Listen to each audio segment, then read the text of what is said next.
What's going on, folks? Painless. Um, some of you are older cats. You see the thumbnail, and you automatically know what time it is. This was a movie it was a B movie that came out, I believe, in '08, '09. And that was the time where, it was right around the time where I first came onto YouTube. And that's when the gender war was in full effect. Kind of like what we're seeing now. The whole gender war is becoming, it's coming back into full force again. But during that time, it was on. This is when you had the Sergeant Willie Pete's. This is when you had there was I think Uncooked Vanilla. All those old channels. They would take old Ricky Lake, the Ricky Lake Show, and this was like during the mid '90s, late '90s, where you had Jenny Jones or Jenny Craig, and of course Ricky Lake, and they would have segments where they would have interracial couples, and you'd have the mad sisters on the right, then you had the brothers over there on the left with the white woman, and the sisters is mad, and that's when TV was TV, man. I mean, all those things now they still ring true. But what this movie essentially did, it kind of flipped the popularized by Tyler Perry, Diary of a Mad Black Woman. It's kind of like a parody, but there was a lot of truth in it. And it's, again, as I just said, a lot of these things still ring true concerning the dynamic between black women and black men. And what makes the gender war different now, I would say, is, of course, you have new players. And now we're dealing with more the idea of feminism, because we thought this was more isolated. At least I thought the whole gender war was mostly isolated between black men and black women. When in present times, it's more global, and where you have a lot of women who thinking they're choosy but don't have a pot to piss in or a window to throw it out of. And I will give examples in this video as I go forth in some of those scenarios. But I just think about it. And what's so funny about this, folks, is you can rarely find this movie. It's on YouTube, but you have to rent it. Now, I can go to Walmart and dig in that big old pile of DVDs that's just in a Walmart in the middle aisle by the women, between the women's section and electronics, and I can shuffle. I probably could just take one scoop and find Diary of a Mad Black Woman. But you will not find this. If you do find it, you gotta pay for it. But we should know why that is. But let me get into this video. I've watched a lot of certain black female commentators, content creators talk about black men and their dustiness to ad nauseum. And, I sit back and I said, you know what, every now and then I got to turn the screws on this subject and kind of just give another perspective. And I've said that, you have these women on here and they talk about black men and not having resources. And if they do have resources, they tend to go to women of the dominant, quote unquote, dominant society. And I say to that, look, what about the brothers such as myself, other guys out here, content creators and things like that, who have their stuff together? What about those brothers? What about the brothers that because we're hearing this term high value man. And like I said, I've listened to the Manosphere, and they make some good points, but a lot of these guys to me are, You know, I don't kick people when they're down. And we did that. Around the time that this DVD came out or this picture came out, we did that. We were kicking black women while they were down. It was because, you know, it was new. It was new. Many of us didn't understand, and we rode up on this new form of information concerning the gender war. And I know for me, it disconnected the dots of things that I've experienced on a personal level coming up in life dealing with black women, black girls as an adolescent, as a teen, you know, around that era. And what it did, it let me know that there were other black men out there that were or had gone through the same things that I had. And this was a space to kind of bounce ideas and stories and scenarios off one another. And it was kind of the glue that confirmed the things that we had always knew that we had gone through to hear. It was like a validation point to be like, oh, I'm not crazy, you know. And, you know, with black women now, and like I said, you know, this is global, this is westernized, this whole feminism and women thinking they're choosy just because they're a woman. You know, it becomes very narcissistic. It becomes very egotistical to know that, for instance, picture this. You have a 36-year-old woman. Now, this is across all color lines, all ethnic lines. You have a 36-year-old woman, okay, who's a general manager at Dollar Tree. She's working any upwards of 60 plus hours a week, okay. She has 3 children. Let's say she has an 18-year-old, 11-year-old. Well, say she has a 24-year-old, a 17-year-old, and a 12-year-old. Now, what society, westernized society, has done to the minds of these women, these same women think they think they can get out here and compete with a, let's say, 29-year-old woman, no children, lives on her own, maybe has a little bit of student loan debt, but pretty much is squared away. 29-year-old, she's getting up there, but she can still bear children and things like that. What this whole gender war now is what I see in this second phase, meaning in modern times. What it's done is made that 36-year-old woman with these kids, already baggage, think that she can compete.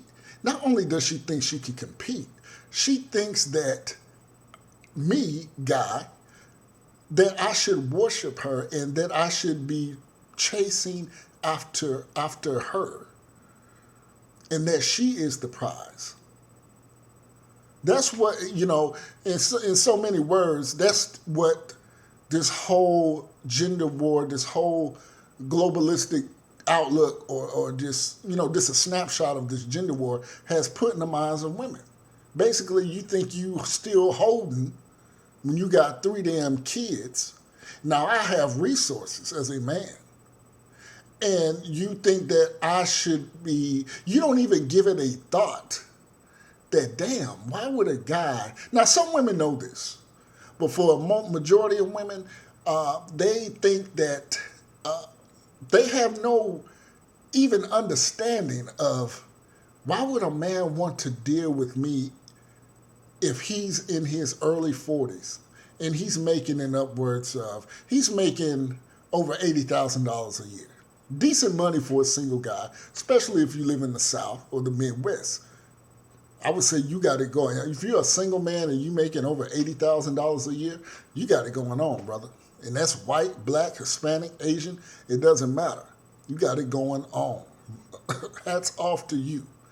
Now, that woman, that 36-year-old woman who's a general manager, first off, I don't have a lot of access to you, because you're busting your hump working these jobs, which, you know, we've seen women have taken the biggest hit in this COVID era, because those jobs, you know, especially the retail business, And what has happened is a lot of women had to humble themselves because they lost that 50 what $47,000 a year job, 60 hours plus a week.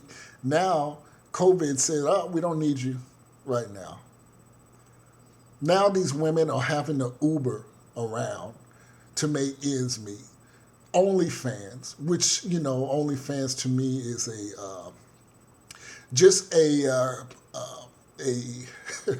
it's really just a personal adult entertainment site, which to me lessens your value as a woman, because the internet never goes away. Okay, the internet doesn't go away. So, say I roll the dice and for some insane reason decide to share my resources with you and your 3 kids, and then I run up on your OnlyFans through some, however. But see, women don't understand this. People in general don't understand this. So when you promote yourself, and I've spoken about OnlyFans. I think I have a video on OnlyFans. Look, OnlyFans is not long term. OnlyFans is just meant to go out there, get your coins, and dip on out and cash out. The idea of making this a career, it's not really, especially as a woman. It's kind of similar to adult female entertainers. You have an expiration date. But there's thirsty guys out here that will still wife those women up, and that's a cause for another discussion. But yeah, that's essentially what the gender war has done. This whole wokeism, cancel culture, the same women that have that mentality, that think that I should share my resources with you and your 3 damn kids, and you haven't been married to none of their fathers. Now, what does that have to do with, look, black men, us as black men, we have options. Men in general have options across all color lines. We have options. Why do women want men? For resources and protection. Why do men want women? For childbearing, to carry on our seed, to be a vessel to produce more of painlessness into perpetuity for whatever, If you have a son, you're, that legacy. So now that we know this, what next? Well, from a man's standpoint, especially now, it's come to the point to where we look at women. When a woman asks me, well, do you deal with women of other races? I say, yes, I do. And they can't understand that. They can't understand, especially a lot of black women, they just don't understand that. And they don't understand because they don't understand the purpose of why a man gets with a woman, which is what I just told you. And, it goes hand in hand, with millennials now. I'm telling you, these younger kids in their 20s, if you're like, if you're like 25 and below, these kids don't give a good, about the nationality or the ethnicity of said mate, especially guys. You have these young guys out here, these black guys. I live in the South, and I can't tell you how many black men, young black guys, with women, not necessarily just white women, but women of other ethnic groups. See, they don't have that race loyalty that many of us were brought up on. They ain't trying to hear that, because first off, this generation, they want everything fast. Their attention span is very low, and if you sisters come out here with that BS nonsense, You get dismissed. These brothers, these young black guys are dismissing Keisha's and Tashika's with the quickness. See, even myself, I would like to, if I entertain in marriage, and because nobody wants to die alone. Okay, we all want companionship. Men like companionship. All right. But even myself, I have that. I'm a product of that somewhat race loyal to. And many of you know I was married to a non-black woman, but you should be attracted to your own. It's only natural. So even myself, I juggle, but it becomes apparent each and every day that that's not going to be the case, brother. That I know about options. I know, as I just said, that black men have options, and I'm teetering on just saying, you know what? It's time to expand those. Now, I do expand those, but even to the point of maybe even remarrying, dealing with another woman who isn't black.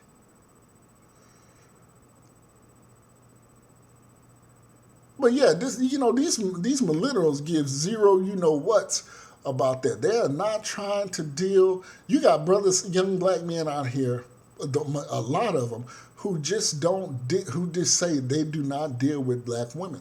Now, there was a TikTok video in which a young sister was saying she saw a black male and she was attracted to him, thought he was, a nice looking man. And she, in her mind, out of her own words, said something to the effect that he probably doesn't even like black women. In fact, he doesn't probably even talk to black women.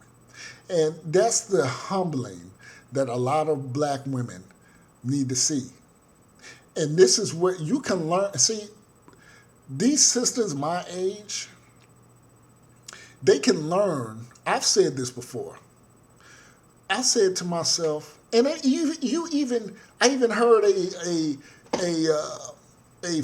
famous content creator, Synthetic G, even mention this out of her own mouth.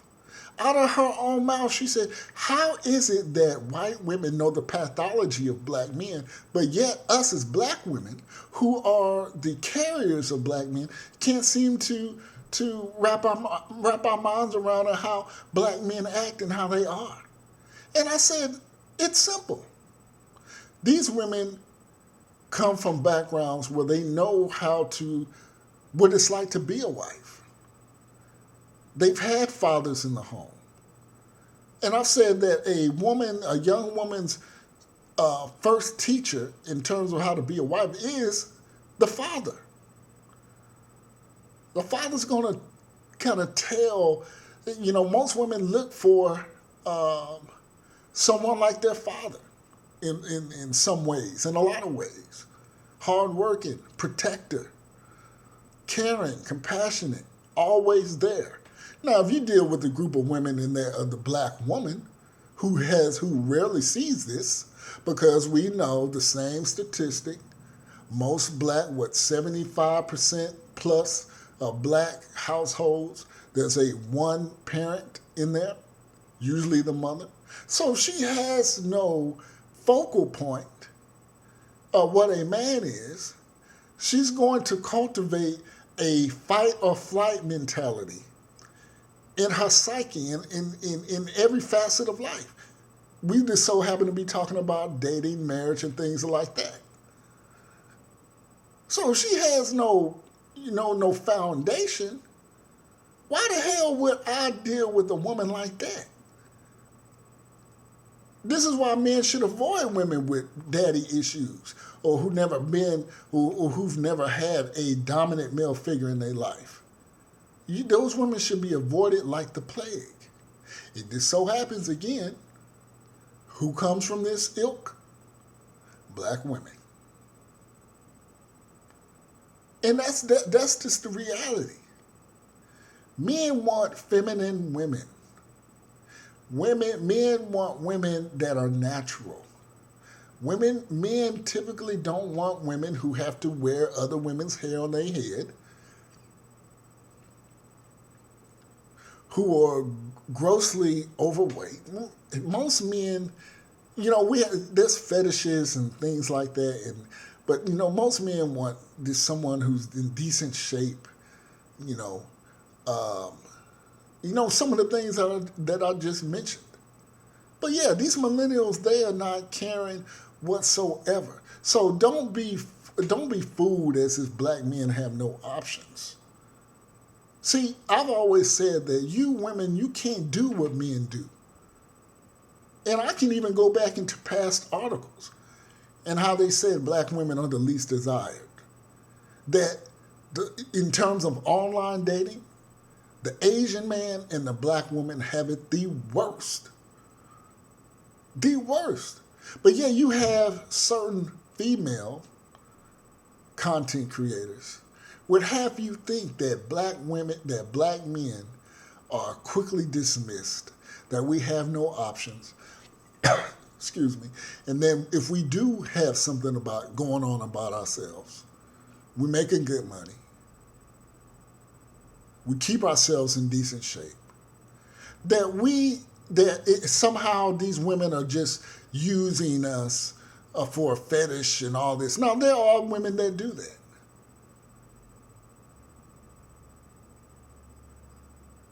And I've also said this, that, you know, Ms. Johnson, you want to know why Tyree is bringing home a Maria or a Kelly, you need to go in the bathroom, flip on the light, and look in the mirror. Why is my son always... And it's becoming to the point now where you even have older black folks. Because most older black folks, they don't care about this type of stuff anyway. You have a lot of older black folks. Because even my daddy, he's to the point to where, son, don't limit yourself. And I thought I would never hear that from my daddy. Don't limit yourself. That what you mean? Hey, if you happen to find he said, if you happen to find you a decent Caucasian woman, and she treats you right, and she is supportive of you, you know, all the bells and whistles, go ahead, son.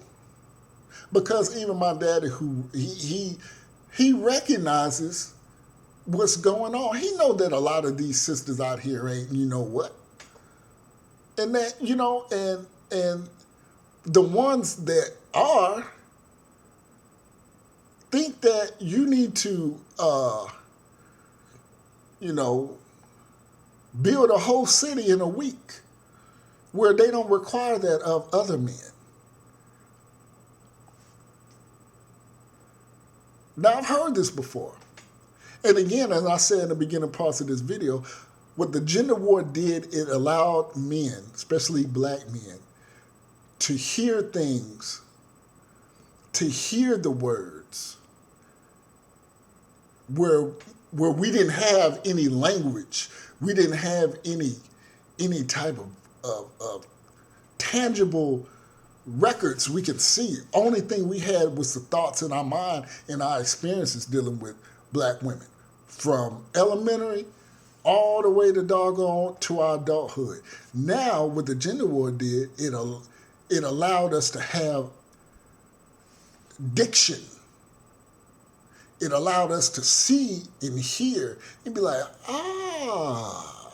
okay, I see now.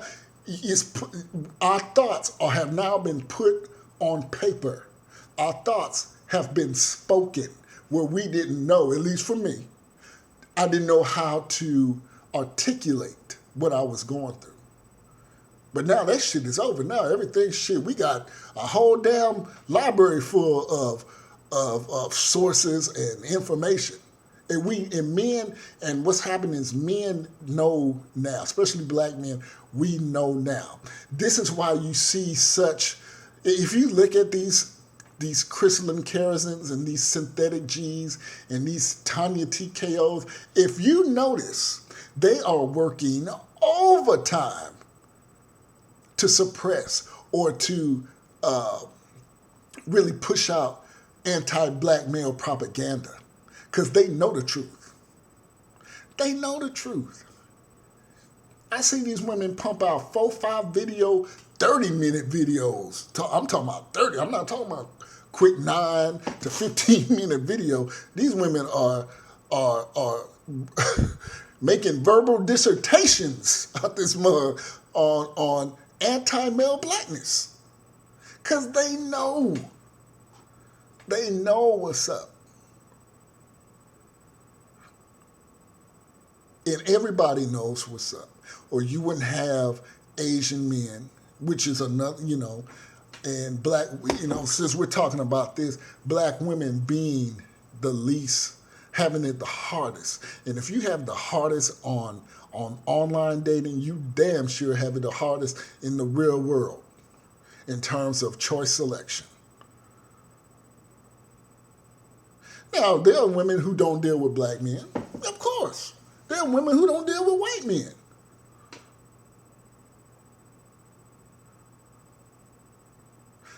But the uniform across all ethnic backgrounds is that black women are the least desired. Now, panelists, now that I've given you the bad news, sisters, what can you do with this information? Well, you can humble yourself and realize, especially with this pandemic, that you're going to have to shape up, or you're going to find yourself alone. You're going to have to get out of that your own way. And I remember a brother, and I'm going to tell you how long I've been on YouTube. Oh, what was the name of that brother's name? He was out of Baltimore. I'll forget his name. Real light-skinned brother, freckles. He would show his face every now and then. I know some of y'all are going to put his name in the comments. And let me say about comments real quick. I do not delete comments. I don't know. Maybe I need to check my settings. I do not delete comments at all unless you just being disrespectful. But you can disagree with me. In fact, I welcome that. That's good. That's good dialogue. But I am not deleting comments. But anyway, this brother, I remember he made a video called The Wall of Silence. And that video, I wish that was a legendary video, basically saying, we know what the wall of silence is. Sometimes you just have to shun people into submission. Act as if they are not even there. And that's where a lot of these millennials, these young black men have done. I don't know if they know that they're doing it, but a lot of these brothers have given black women the wall of silence. And I'm going to say again, what can you do with this information, black women? You can go check the synthetic G's. You need to go check them. You need to go check the Tanya TKOs and the Chrislyn Kersons. You need to go check their ass, because that's what for your sake, that's what you need to do. You don't need to jump on us because we have options. Again, you can't do what we do as a man. You can't do that. You have no resources. Now, if Becky wants to get with me just because of my resources and it's fake love, I'm not alone. At least I'm not alone at night. At least I'm not drinking bottles of Pinot Grigio just to put myself to sleep every goddamn night, because I'm alone in bed. Because truth be told, a lot of sisters out here, and I tell you, once that bank account dries up, any woman's going to leave your ass. I don't care what type of pro-black couple, we making it, power couple shit you got going on. Let Jay-Z lose. Y'all know where I'm going with this. You lose that bag, she is gone. And that's white, Hispanic, Korean, Malaysian. It don't even matter. So, brothers, don't be shamed into thinking that, well, she's just you because you have resources. That's what the hell you're supposed to do as a man. Provide resources. And if so be it that y'all split up, because see, what these content creators do is what I just mentioned. They try to shame men into for having options. And they go to the most dire extremes to make that be. There's a certain one, Synthetic G, she has a series called Who They Choose, which she uses the most extreme. She claims that people send her photos. I think she manufactures these photos I think she goes out looking for them. She always says, oh, so-and-so, Hershey Kisses 2007, thank you for the Nobody's sending her ass nothing. She goes out here and finds these most extreme photos of black men with 600-pound white women, and it tries to paint this is what black men who don't deal with black women are dealing with and walking around with. Now, are there some brothers out? Yeah. But if you look at a lot of black women today, what are they? Over goddamn weight. So the question becomes, would I rather deal with a overweight white woman or Hispanic woman who has all her real hair, who has some notion of what it's like to be a wife, or, and in these communities of Hispanics and Asian, especially Asian and Caucasian, most of these women have grown up with fathers. Or would I rather deal with an overweight black woman? Yeah, she's black. I'm keeping it real. She's black, but she doesn't have a real goddamn hair. She goes to people who don't look like her to facilitate these services, i.e. nail shops, beauty shops, to get other hair of the very women that I'm fucking choosing to deal with. That's the option, folks. I could have just said what I just said instead of this 32 minutes and 34 seconds of what I just said. I could have just said that and dropped the mic. But you know what? This is I had to get surgical on your ass. I had to get surgical on you. I had to open you up. And you're going to take this goddamn medicine.